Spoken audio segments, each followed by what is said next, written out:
اور ساتھ ساتھ یہ جو تاحیات نااہلی سے متعلق جو معاملہ تھا، اور لکس لائک کہ یہ جلد از جلد نمٹا دیا جائے گا اگلی سماعت میں ہی، تاکہ آروز کے لیے جو ہے وہ کوئی فردر کنفیوژن نہ کریٹ ہو سکے. بٹ زبیر صاحب، یہ جو آرٹیکل 62(1)(f) کی جو ابتدائی سماعت دیکھی گئی، اس کے دوران جو مختلف ریمارکس اور سوالات ریز ہوئے، آپ کی اس حوالے سے قانونی سینس کیا ہے سر؟ جو جسٹس منصور علی شاہ صاحب نے بھی جو سوال اٹھایا کہ ایک ذیلی قانون سازی ایک آئینی شک کو کیسے تبدیل کر سکتی ہے، یہ کتنا اہم ہے؟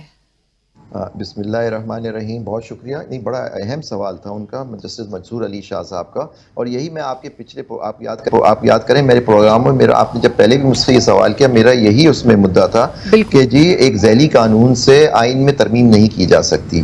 اور یہ کیونکہ سپریم کورٹ نے اپنے وہ جو کیس جس کا آج حوالہ دیا جا رہا تھا سمیع اللہ بلوچ کا، اس میں انہوں نے یہ بات کہی کہ 62(1)(f) میں ایک ڈیکلیریشن آف کورٹ جب تک ویلڈ ہوتی ہے، کورٹ آف لا جب تک ویلڈ ہے، اس کیونکہ کوئی پیریڈ نہیں ہوتا اس میں، اس لیے یہ تاحیات نااہلی ہوگی. 63(1)(h) ڈیل کرتا ہے کرمنل کیسز میں جس میں 2 سال یا اس سے زیادہ سزا ہو جاتی ہے کسی کرمنل فوجداری عدالت میں، فوجداری مقدمے میں، تو پھر اس کی نااہلی 5 سال کے لیے ہے.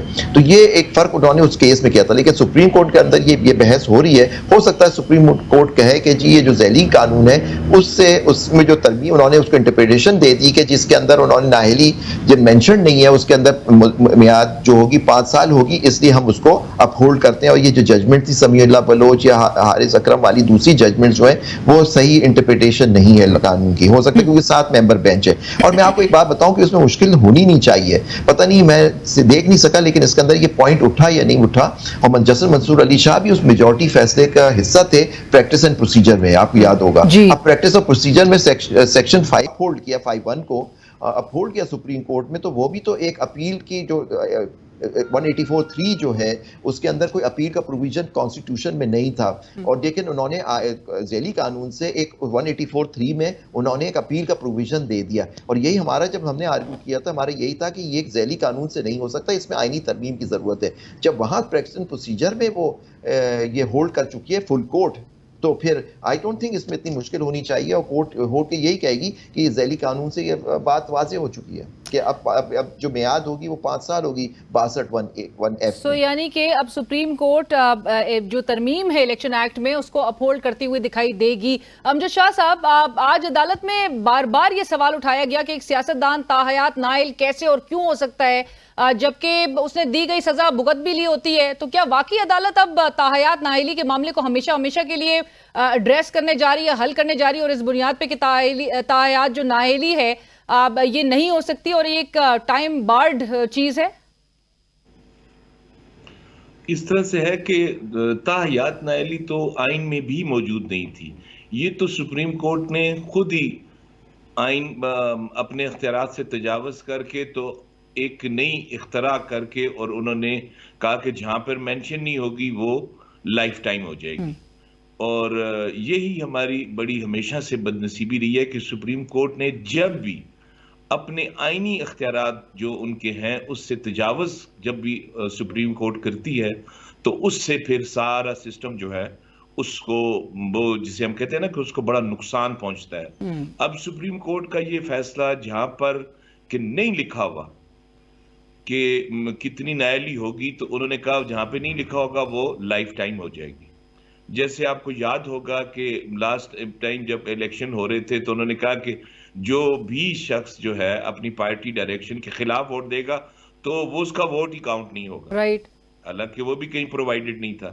تو جہاں پہ سپریم کورٹ نے آئین میں اپنے پاس سے ترمیم کی ہے اس سے ہمیشہ نقصان ہی ہوا ہے. اور ذیلی قانون جو ہے اس سے ہم آئینی پروویژن کو یا اس کو آئینی پروویژن کو ختم نہیں کر سکتے. لیکن یہاں پر یہ مسئلہ نہیں ہے. یہ جو ذیلی قانون بنایا گیا تھا یہ کم از کم پارلیمان نے بنایا تھا، اور ادروائز تو سپریم کورٹ کے جو رولز ہیں وہ سپریم کورٹ اپنے رولز کے تحت اپنا پروسیجر جو ہے ان کا پروسیجر وہ اپنے پروسیڈنگز جو ہے ان کو اس کو پروسیڈ کرتی ہے. لیکن یہ جو ایکٹ بنایا گیا تھا یہ ہماری بار کے بہت لمبی ایک جدوجہد ہے. اس میں ہم نے بڑے ہمارے مطالبے تھے ہمیشہ سے عمران خان کی گورنمنٹ صاحب سے بھی ان تمام جتنی بھی حکومتیں رہی ان سے کہا کہ یہ اختیارات جیسے کہ بینچز بنانے کا اختیار ہو گیا یا 184(3) میں اپیل کا رائٹ جو ہے، جہاں پر بھی کوئی ایسی کمیاں تھیں جس سے کہ انصاف کمپرومائز ہو رہا تھا، اس پہ بار نے ہمیشہ آواز اٹھائی تھی. تو یہ ایک بار کے مطالبہ تھا، تو جس پہ میں سمجھتا ہوں کہ یہ لیجسلیشن ہوئی تھی اور پھر سپریم کورٹ نے اس کو اپ ہیلڈ بھی کر دیا. اور اس قانون کو، اس procedure practice and procedure act کے فیلڈ میں آ جانے سے میں نہیں سمجھتا کہ کوئی مطلب آئینی پروویژن جو ہے اس کو کوئی وہ وائلیٹ ہوتی ہے یا اس کو کہیں کسی جگہ پر آئین کو کوئی نقصان پہنچتا ہے. رائٹ. تو یہ ایک بہتر ہو گیا. اچھا زبیری صاحب، تو پھر کیا جو ثاقب نثار صاحب کے دور میں جو تاحیات نااہلی والا فیصلہ آیا تھا وہ بھی اب سپریم کورٹ انڈو کرنے جا رہی ہے؟ دیکھیے یہ فیصلہ صرف جسٹس ثاقب نثار کے زمانے کا نہیں ہے. یہ فیصلے جو ہیں 2010 سے آ رہے ہیں. میرے اپنا کیس تھا 2013 کے الیکشن میں محمد خان جنیجو کا، جو سمیع اللہ بلوچ میں کوٹڈ بھی ہے. اس میں بھی وہ جعلی ڈگری کا ایشو تھا، اس میں بھی تاحیات نااہلی دی تھی. اور دیکھیں جو بات کی تھی سپریم کورٹ نے یہ نہیں کہا تھا کہ 62(1)(f) میں تاحیات نااہلی کی بات ہے. وہ یہ نہیں کہہ رہے تھے سپریم کورٹ. جو سمیع اللہ بلوچ اور باقی سب کیسوں میں انہوں نے کہا، کیونکہ یہ سول میٹرز ہوتے ہیں، یہ 62(1)(f) میں جو آ رہے ہوتے ہیں. کرمنل تو 63(1)(h) سے کور ہو رہا ہے، جس میں سزا بھی ہوتی ہے، آدمی کو جیل جانا پڑتا ہے. یہ سول میٹرز ہوتے ہیں، اس میں سزا جیل کا ایشو نہیں ہوتا. تو انہوں نے کہا یہ جیسے وہ ڈس آنیسٹی، چیٹنگ، جعلی ڈگریاں، یہ وہ سارے ایشوز تھے. تو انہوں نے کہا اس کے لیے، کیونکہ یہ جب تک انہوں نے بات یہ کی، انہوں نے کہا جب تک اس کیس میں ڈیکلریشن ہے کہ آدمی چیٹ ہے، آپ نے بےمانی کی ہے، تو اس کی نااہلی کیونکہ 62(1) میں تاحیات ہوگی، کیونکہ اس میں پیریڈ نہیں پرووائڈڈ ہے. ہاں اب یہ سپریم کورٹ اب یہ کہہ سکتی، کیونکہ اب دیکھیں جو 232 کی جو امینڈمنٹ کی گئی ہے الیکشن ایکٹ میں، اس میں لکھا ہوا ہے کہ 62(1)(f) میں جو پیریڈ دیا ہے وہ 5 سال ہوگا. تو میں سمجھتا ہوں کہ یہ ایک آئینی ترمیم کری ہے ذیلی قانون نے. اس وجہ سے ہم کہہ رہے ہیں کہ پارلیمنٹ کا یہ اختیار ہے آئینی ترمیم کرنا، کہ آئینی ترمیم سے اس کو کہہ دیں 60 جس میں ڈیکلیریشن ہے اس کی میعاد 5 سال ہوگی. لیکن ہو سکتا ہے سپریم کورٹ کہہ کے جو پچھلا جو کیس کے فیصلے تھے وہ صحیح نہیں ہے. اب ہمارے حساب سے 232 پریویل کرتا ہے، اور پریکٹس اینڈ پروسیجر ان کے سامنے ان کا اپنا. زیادہ تر جو ججز اس بینچ میں بیٹھے ہوئے، بلکہ سارے ججز جو اس بینچ میں بیٹھے ہیں وہ میجورٹی کا حصہ تھے، تو وہ کہہ سکتے ہیں کہ پارلیمنٹ کیونکہ آل پاورفل ہے، ہماری یہاں سپریم ہے، تو وہ اب جو لا بنائے گی وہ بائنڈنگ ہوگا. سر رائٹ. زبیر صاحب، آج انٹرسٹنگلی چیف جسٹس صاحب کی جانب سے یہ بھی پوچھا گیا کہ آرٹیکل 62(1)(f) آئین میں کب شامل ہوا، اور پھر ان کو بتایا گیا کہ ضیاء الحق کے دور میں آنے والے جو لیگل فریم ورک آرڈر جو تھا 1958 کا، اس کے تحت یہ شک متعارف کروائی گئی. جب 1985 جی PO 14 تھا، پریزیڈنشل آرڈر 14. لیکن آپ دیکھیں ایک بڑی امپورٹنٹ بات میں آپ کو بتاتا چلوں. آج باتیں تو ہو رہی ہیں کہ ساری باتیں ہوئی عدالت میں اور سب کے کہ ضیاء الحق نے یہ کر دیا، ایوب خان صاحب نے یہ کر دیا، لیکن یہ جتنی شکیں جو تھی شامل کی گئیں، یہ سب اس پارلیمنٹ میں، جس کو ہم کچھ نہیں کہہ سکتے اب، وہ انہوں نے ہی ان کو ویلیڈیٹ کیا. وہ ساری شکیں موجود ہیں آئین کے اندر، 269 سے لے کے 270 AAA. تو یہ انہوں نے کی، چلیں انہوں نے مجبوراً کر دی، چلیں اچھا ہو گیا. لیکن 18ویں ترمیم جب آئی ہے اس وقت تو کوئی مجبوری نہیں تھی. انہوں نے بہت ساری شکیں جو ضیاء الحق صاحب کے زمانے کی تھیں اور ڈکٹیٹرز کے زمانے کی، وہ نکال دی. تو ان کو پھر آپ نے 1973 کا آئین جیسے 62-63، یہ سمیع اللہ بلوچ کا آپ کیس دیکھیں، اس کے اندر پوری ہسٹری دی ہوئی ہے کہ 73 کا یہ آئین تھا، 85 میں یہ ترمیم آئی اور 2010 میں یہ ہوا 18ویں ترمیم. تو یہ پارلیمنٹ پوری بااختیار تھی. اب 18ویں ترمیم آئی، پورا آئین انہوں نے رد و بدل کی اس میں، تو اس وقت کر سکتے تھے پارلیمنٹ بااختیار تھی. بٹ مائی کوشچن ہے زبیر صاحب، جب چیف جسٹس صاحب کو یہ بتایا گیا کہ یہ لیگل فریم ورک آرڈر 1985 کے تحت لایا گیا، اس کے جواب میں چیف جسٹس صاحب کا یہ کہنا تھا کہ میں کسی ڈکٹیٹر کی طرف سے متعارف کروائی گئی ترامیم کے مقابلے میں پارلیمنٹ کی جانب سے کی گئی جو ترمیم ہے اس کو پریفرنس دوں گا، اس کو ترجیح دوں گا. اب یہ بات ہمیں کیا بتا رہی ہے زبیر صاحب؟ کیا کوئی جج یا چیف جسٹس صاحب بصد احترام یہ لائن ڈرا کر سکتے ہیں کہ وہ ایک سرٹن ترمیم کو نہیں مانتے یا کسی کو مانتے ہیں؟ بڑی ادب کے ساتھ میں کہوں گا کہ مجھے نہیں پتا کہ انہوں نے اس طرح سے بات کی، کیونکہ دیکھیے جو ترمیم آخر آل یہ ساری ویلیڈیشن آئین کے تحت ہوئی تھی، اور آئین ہم سب پابند ہیں اس آئین کے. یہ جو ویلیڈیشن ہوئی ہے اس کی آپ کو یاد ہوگا، اس کے بعد ایک 8ویں ترمیم آئی تھی. 8ویں ترمیم کے اندر یہ سارے ہوئے. اس کے بعد کتنی ترمیم، آخری ترمیم جو مطلب ترمیم تو بہت ہو چکی ہے، لیکن 18ویں تو اب یہ نہیں کہہ سکتے کہ یہ مرحوم ضیاء الحق صاحب کے زمانے میں یہ آئینی ترمیم، بالکل صحیح بات کہہ رہے ہیں، لیکن پارلیمنٹ کے پاس پورا اختیار تھا 2010 میں کہ آئین کو اپنی اصلی شکل میں وہ کر دیتے اور 63 جیسے 1973 کے آئین میں تھے اس طرح سے ان کو ریسٹور کر دیتے، لیکن نہیں کیا انہوں نے. تو اب ہم یہ تھوڑی کہہ سکتے ہیں کہ وہ ضیاء الحق صاحب نے جو ترامیم کی تھی. اب تو ہم ترمیم 18ویں ترمیم کو دیکھیں گے، اور 18ویں ترمیم کو اس عدالت نے اپ ہولڈ کیا 18ویں اور 19ویں ترمیم کو ججمنٹس میں. رائٹ امجد شاہ صاحب جی ایک اور بات، اور ملٹری کورٹس کے کیس میں فیصلہ تھا جس میں چیف جسٹس صاحب اس میں مائنورٹی میں تھے، ہم لوگوں نے آرگیو کیا تھا جو 21ویں اور 23ویں ترمیم آئی تھی، اس کے اندر سپریم کورٹ نے پورے فل کورٹ نے فیصلہ کیا ہے کہ ہم پاکستان کی جو عدالت ہے وہ آئینی ترمیم کو سیٹ اسائڈ نہیں کر سکتی. رائٹ امجد شاہ صاحب میرے خیال سے غالباً آپ بھی یہ پوائنٹ ایڈ کرنا چاہتے. جی سر. میں یہ کرنا چاہ رہا تھا، ہمارے چیف جسٹس صاحب ہمارے لیے بہت محترم ہے، وہ یہ کہہ تو ضرور رہے تھے کہ ایک ڈکٹیٹر کے جو قانون ہے یا جو انہوں نے بنائے تھے وہ نہیں ہونے چاہیے.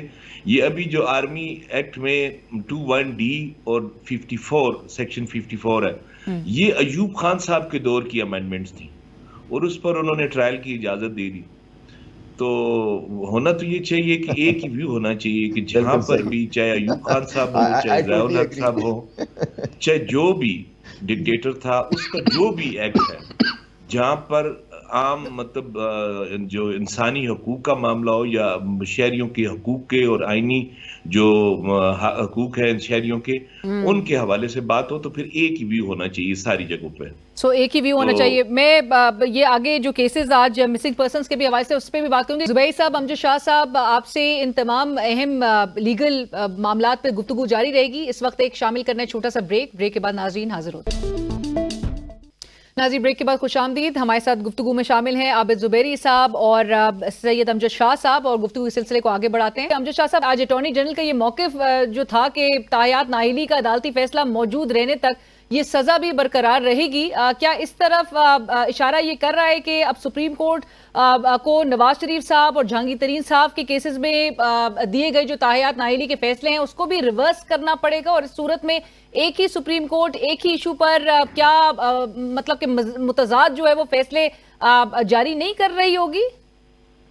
اس طرح سے ہے کہ ابھی جس طرح زبیری صاحب نے بتایا آپ کو کہ پریکٹس اینڈ پروسیجر ایکٹ کو جس وقت چیلنج ہوا تھا تو اس پر سپریم کورٹ کا ایک ویو آ گیا، اور اگر اس ویو کو دیکھا جائے تو پھر تو اس ایکٹ کو جو بنایا گیا ہے اس کے مطابق 5 سال ہی نااہلی تھی اور وہ ختم ہو گئی.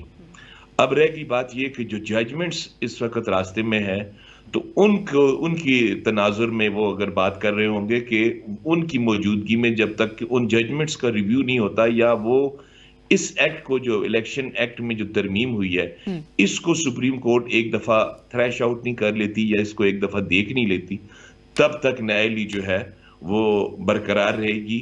تو یہ 2 ویو ہو سکتے ہیں کہ نہیں ہے کیونکہ ایکٹ بن گیا ہے اور ایکٹ کے بارے میں پہلے بھی ان کا ایک ویو آ چکا ہے اور اب نااہلی موجود نہیں ہے، اور دوسرا ویو یہ ہو سکتا ہے کہ جب تک ججمنٹس موجود ہیں اور ان کی موجودگی میں یہ تلوار ان پر لٹکتی یہ سٹینڈ کرتا رہے گا. بالکل صحیح ہے. زبیری صاحب، آج لائک آئی سیڈ یہ جو پشاور ہائی کورٹ کی جانب سے کوہارٹ کے ریٹرننگ آفیسرز کو ہٹائے جانے کے فیصلے کو کالعدم قرار دیا گیا ہے سپریم کورٹ کی جانب سے. اس سے قبل supreme court Lahore high court کی طرف سے بھی آپ کو یاد ہوگا جو ڈی سیز کو بطور ریٹرننگ آفیسرز اے آر اوز تعینات کرنے کے فیصلے کو بھی معطل کرنے کے اقدام کو بھی مسترد کر چکی. کیا الیکشن کے معاملے پر سپریم کورٹ جو باقی ہائی کورٹس کے فیصلوں کو دیکھ سکتی ہے اور ان کو اس طرح سے ریورس کر سکتی ہے؟ اچھا، پہلے میں آپ سے پچھلے ایشو پہ ایک تھوڑی سی بات کروں اگر آپ کی اجازت سے علینا. دیکھیے میرا کہنا یہ ہے کہ دیکھیے اس کیس میں نواز شریف صاحب اور جہانگیر ترین صاحب کا کیس کھل نہیں رہا کہ اس کے اندر اس کی اپیلیں نہیں، نہ اس کا ریویو ہے. اور آپ کو پتا ہے پریکٹس سیکشن 5(2) جو ہے وہ ڈکلیئر کر دیا گیا الٹرا وائرس کی، جس کے اندر ریٹروسپیکٹیو اپیل فائل کر سکتے تھے. ریویو کا قانون پہلے ہی سپریم کورٹ سیٹ اسائڈ کر چکی، کالعدم قرار دے چکی ہے.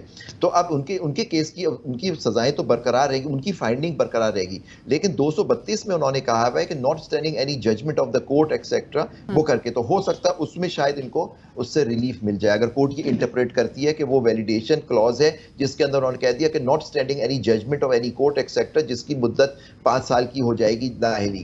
تو ہو سکتا ہے ان کو اس طرح سے ریلیف مل جائے. اچھا دوسری بات آپ نے جو ابھی کی کہ یہ جو ہائی کورٹس کے فیصلے، جی میں اس پہ آ رہا ہوں. آپ کو یاد ہوگا جب الیکشن کیس ہم نے داخل کیا تھا، میں اسلام آباد ہائی کورٹ بار کی طرف سو موٹو بھی ہوا اس وقت کافی ججوں نے اس پہ تنقید کی تھی اور کورٹ سے اٹھ گئے تھے اور کہا تھا کہ یہ ہائی کورٹ میں پہلے کیس کا فیصلہ ہو جانا چاہیے اور پھر ہائی کورٹ کے بعد سپریم کورٹ میں آنا چاہیے.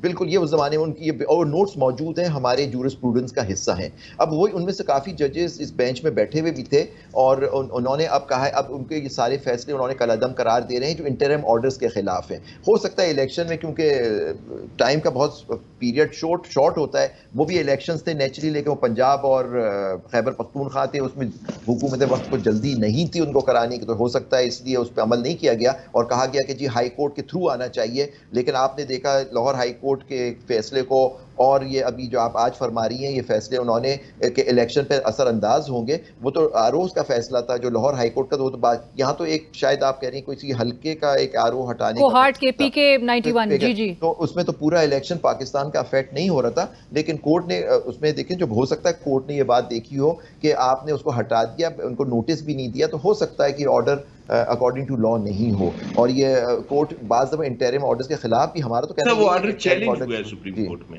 جی تب انہوں نے جی پشاور ہائی کورٹ اب یہ کے فیصلے کے خلاف بالکل الیکشن کمیشن، لیکن فائنل فیصلہ نہیں تھا سر، یہ انٹرم آرڈر تھا. اگر فائنل فیصلہ تو کوئی ایشو نہیں ہے، اگر یہ انٹرم آرڈر تھا تو پھر کورٹ نے اس کو انٹرٹین کیا.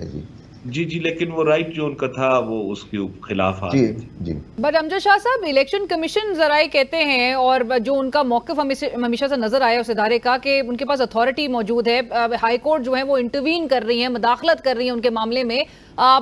ہائی کورٹس کر سکتی ہیں مطلب انیشل سٹیج پہ ابتدائی فیز میں الیکشن کمیشن آف پاکستان کے معاملات میں اس طرح سے یا اس کو متعلقہ ہائی کورٹس کی جانب سے یہ ان کا جو ہے ان کے اقدامات چیلنج کیے جا سکتے ہیں؟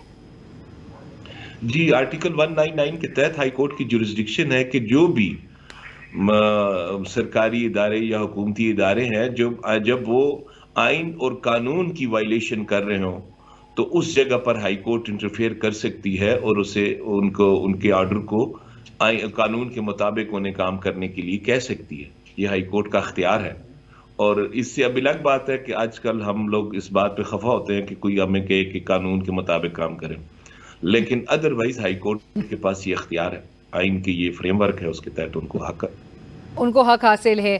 زبیر صاحب سپریم کورٹ میں آج مسنگ پرسنز کے معاملے پر بھی سماعت ہوئی اور عدالت نے جس طرح سے درخواست کے اوپر سوالات اٹھائے ہیں اس سے کس طرح سے اس کا اور کیا نتیجہ اخذ کیا جائے کہ عدالتیں بنیادی انسانی حقوق کے فیصلے پر اب کھل کر فیصلہ کرنے سے کیا اجتناب برت رہی ہے؟ دیکھیے کوشش آپ دیکھیں مسنگ پرسنز کا کیس ایک بہت سنگین مسئلہ اس ملک کا اور کافی عرصے سے آپ چل رہا ہے، خاص طور پہ بلوچستان میں اور پھر آپ دیکھیں خیبر پختونخوا میں، اور پھر اب آپ نے ریسنٹلی دیکھا. اب یہ آئی ہوپ کہ سپریم کورٹ، میری امید ہے کہ جو چیف جسٹس صاحب سن رہے ہیں اس میٹر کو تو وہ یہ بھی دیکھیں گے کہ اس وقت ملک میں کیا حالات ہیں، ہیومن رائٹس کی کیا سچویشن ہو رہی ہے. تو اس کو آئی ایم شور یہ عدالت، کیونکہ عدالت ہی انصاف کرے گی کہ سارے مسئلے کو دیکھتے ہوئے اب جو مسنگ پرسنز یا جو ہیومن رائٹس کی وائلیشن ہو رہی ہے ان کو بھی مد نظر رکھیں تو انشاءاللہ بہتری آئے گی. لیکن روڈ میپ اس حوالے سے کیا بنے گا آپ کے خیال میں؟ سب سے نوٹسز جاری ہوں گے؟ دیکھیں سب سے امپورٹنٹ ایشو ہے کہ آئیڈینٹیفائی کریں کہ کون مسنگ پرسن کے پیچھے کون سی ایجنسی ہوتی ہے، کون جو یہ مسنگ پرسن، کیونکہ پولیس آ کے کہتی ہے ہمارے پاس نہیں ہے، فلانے انٹیلیجنس کہتے ہیں جی ہمارے پاس نہیں ہے. بھائی آپ کے پاس نہیں تو پھر آپ اسٹیٹ کی ذمہ داری ہوتی ہے کہ وہ ڈھونڈے یا کسی طرح اس انسان کو. لیکن یہاں بھی تو بڑا ایشو ہے کہ کچھ لوگ جینوئنلی مسنگ ہوتے ہیں جو غائب ہو جاتے ہیں، لیکن بعض میں کچھ ایسے لوگ ہیں جو خود آج چیف جسٹس صاحب بھی کہہ رہے تھے جب وہ کوئٹہ کے چیف جسٹس تھے کہ جی لوگ بیل کرات کے کرتے اور ان کو خطرہ ہوتا تھا کہ ان کی بیل ریجیکٹ ہو جائے گی تو وہ مسنگ پرسن ہو جاتے تھے. تو یہ سارے ایشوز ہیں کہ ان کو آئیڈینٹیفائی کریں کہ جینوئن کیسز کون سے ہیں اور ان لوگوں کا کیا ہوا. آپ سنیے آج ان کی وہ امینہ جو جنجوعہ ہیں وہ آمنہ جنجوعہ وہ کتنے عرصے سے میں کو سپریم کورٹ کے باہر دیکھتا ہوں، جب میں صدر تھا بیچاری میرے پاس بھی آتی تھیں، بالکل اور ان کے مسعود میاں جنجوعہ کا صاحب کی 2005 سے ان کے میاں نہیں ملتے. تو یہ اسٹیٹ کی فیلئر ہے کہ ایک خاتون کے کس کرب میں ان کی وہ خاندان رہ رہا ہوگا. اور باقی ملک وہ ہماری بلوچ بہنیں اور بچے بیٹھے ہوئے تھے، ان کے ساتھ ابھی اسلام آباد میں کیا ہوا. تو یہ سب چیزیں دیکھیں، اس میں ازالہ کریں، ورنہ یہی لوگ ہوں کہ ان سے نفرتیں پھیلتی جائیں گی. اس وقت آپ کو ہیلنگ کرنی ہے، آپ کو مرہم رکھنا ہے لوگوں کے سچویشن میں. ہیومن رائٹس کو دیکھیں، میری درخواست ہے سپریم کورٹ سے کہ دیکھیں کہ اس وقت اس ملک میں کون ہو رہا ہے. پچھلے لوگوں نے جو کچھ کیا، ضیاء الحق صاحب نے کیا، ایوب خان نے کیا، مشرف صاحب نے کیا، وہ سب ہوگا، وہ ضرور ہوگا. لیکن آج کل کے حالات میں بھی کریں کہ ہم لوگ آج میں زندہ ہیں، جو وہ لوگ تو پچھلے گزر گئے. بالکل. اور زبیر صاحب آج چیف جسٹس صاحب یہ کہہ بھی رہے تھے کہ یہ جو ہے یہ مسئلہ جو ہے وہ ہم سب کو مل کر حل کرنا ہے اور ذمہ داری قبول بھی کرتے ہوئے اس پہ سیاست نہیں کرنی ہے، سیاسی مسئلے کو نہیں بنانا ہے. پر امجد شاہ صاحب آج جو درخواست گزار کے وکیل شعیب شاہین صاحب انہوں نے جو نمبرز کوٹ کیے ہیں، جو لاپتہ افراد کے نمبرز ہیں وہ 2200 بتا رہے ہیں. پرہیپس اس سے کہیں زیادہ بھی فگرز ضرور ہو سکتے ہیں اور یہ ایک تشویشناک صورتحال ہے. لیکن ایسے میں امجد شاہ صاحب سپریم کورٹ اگر ریلیف دینے میں بسد احترام اگر نہیں دے پایا تو پھر عوام جو ہے، قوم جو ہے، وہ کس فورم کی طرف دیکھے؟ دیکھیں پھر اس کے علاوہ تو اور کوئی فورم بھی نہیں ہے، سپریم کورٹ ہی ہے. اور جسٹس یہ تھے جی خواجہ، ابھی میرے ذہن میں سے نام نکل گیا، ان کی ججمنٹ ہے، سپریم کورٹ کی ججمنٹس ہیں جس میں انہوں نے اسپیسیفکلی جواد ایس خواجہ صاحب کا ان کی ججمنٹ ہے جس میں اسپیسیفکلی جو اعداد و شمار ان کے سامنے لائے گئے تھے، انہوں نے نام لکھ کے لوگوں کا کہ ان کو آپ ریلیز کریں. تو وہ سپریم کورٹ کی ججمنٹ پہ بھی فیصلہ نہیں ہوا. پھر ایسا بھی ہوا کہ جن لوگوں نے لوگوں کو اٹھایا تھا، وہ جو سرکاری ملازمین تھے، تقریباً 154 کے قریب وہ لسٹ ہے، جن کے خلاف کورٹ کا آرڈر ہے کہ ان لوگوں کے خلاف ڈسپلنری پروسیڈنگز کی جائے. ان کے خلاف بھی کوئی کارروائی نہیں ہوئی. سپریم کورٹ تک کے جو فیصلے ہیں وہ مسنگ پرسن والے کیسز میں آج تک امپلیمنٹ نہیں ہوئے. اور پھر ایک دفعہ تو ایسا ہوا کہ سپریم کورٹ نے ایکویٹل کا آرڈر جو ہے وہ سسپینڈ کر دیا.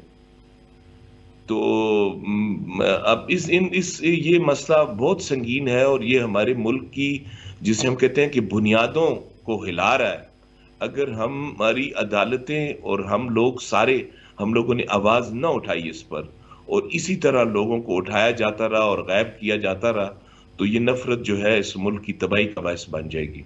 تو ہم سب کو آواز بھی اٹھانی چاہیے اور عدالتوں پر بہت بڑی ذمہ داری ہے. اور ابھی اس وقت سپریم کورٹ نے یہ کیس لے لیا ہے، تو میں سمجھتا ہوں کہ یہ فائز عیسیٰ صاحب پر بھی بہت بڑی رسپانسبلٹی ہے اور سپریم کورٹ پر کہ کم از کم وہ اپنے آپ کو بری ذمہ کریں، ایک ایسی ججمنٹ دیں جس کی بنیاد پہ اس مسئلے کو فار ایور حل ہو جائے. اور اگر نہ بھی کرے، اگر کوئی ادارے اس کو یا حکومتیں اس کو امپلیمنٹ نہ بھی کریں اس ججمنٹ کو، پھر بھی ان کو ایک ججمنٹ دینی چاہیے اور کم از کم یہ بری ذمہ ہو جائیں. پھر وہ لوگ جانے اور ان کے کام جانے. لیکن یہ معاملہ جو ہے یہ بڑا سنگین ہے، اس مسئلے کو بڑی سنجیدگی سے لینا چاہیے سب لوگوں. اس مسئلے کو سنجیدگی سے لینے کی ضرورت ہے اور سب کو اس کے حل کے لیے مل کر آگے بڑھنا ہے. تھینک یو سو مچ، بہت شکریہ امجد شاہ صاحب، زبیر صاحب، بہت شکریہ میں جوائن کرنے کے لیے. اور ناظرین، لاپتہ افراد کا مسئلہ اور یہ معاملہ یقیناً جس طرح سے امجد شاہ صاحب بھی کہہ رہے تھے کہ ملک کی جو بنیادیں ہیں اس کو ہلا رہا ہے، اس کو سنجیدگی سے لیتے ہوئے اس کا ازالہ ہونا ضروری ہے، اس کا حل تلاش ہونا ضروری ہے. زبیری صاحب نے بھی مینشن کیا جس حد تک نمبرز کوٹ کیے جا رہے ہیں، جتنے افراد مسنگ ہیں، زبیر صاحب آمنہ جنجوعہ صاحبہ کی بھی مثال دے رہے تھے. یہ میرے خیال سے عدالت عظمیٰ کی طرف ہی سب کی نظریں ہیں اور امید بھی کرتے ہیں کہ chief justice of Pakistan justice قاضی فائز عیسیٰ صاحب اس کا حل ضرور یقیناً نکالیں گے. اور اگین سب کو، تمام کو مل کر ذمہ داری قبول کرتے ہوئے، اور جس طرح چیف جسٹس آف پاکستان کہتے ہیں کہ اس معاملے پر، اس مسئلے پر